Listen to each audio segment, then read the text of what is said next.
అందరూ ఇలా ఉంటారో లేదో నాకు తెలీదు గానీ, మేమైతే పర్టిక్యులర్‌గా ఇలాగే ఉంటామనమాట. ఏదైనా తీర్థయాత్రలు, గుళ్ళు, గోపురాలు ఇలాంటివి ఏమైనా జేస్తున్నామంటే మాకు ముందు 2 డేస్ నుంచి ఇలాంటి ప్రాసెస్ అయితే ఉంటదనమాట. అన్నీ కడుక్కోవడం, పిండుకోవడం, దులుపుకోవడం ఇలాంటి క్లీనింగ్ ప్రాసెస్ అయిపోయిన తర్వాత 2 డేస్ తర్వాత ప్రయాణం ఉంటదనమాట.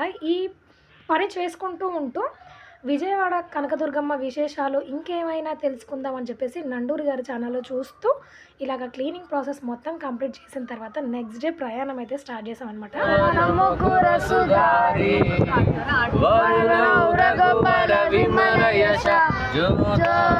మా జర్నీ స్టార్ట్ చేసిన తర్వాత ఇలాగ బ్యూటిఫుల్ ఫ్యామిలీ అయితే పరిచయమైంది. ఈ పిల్లలు చిన్న చిన్నగా ఉన్నారు గానీ, హనుమాన్ చాలీసా ఎంత చక్కగా పాడుతున్నారో మీరు నమ్ముతారో లేదో, అంతసేపు లేని కోతులు హనుమాన్ చాలీసా చేసిన తర్వాత గుంపులుగా వచ్చాయన్నమాట. ఆ వీడియో కూడా పోస్ట్ చేస్తాను.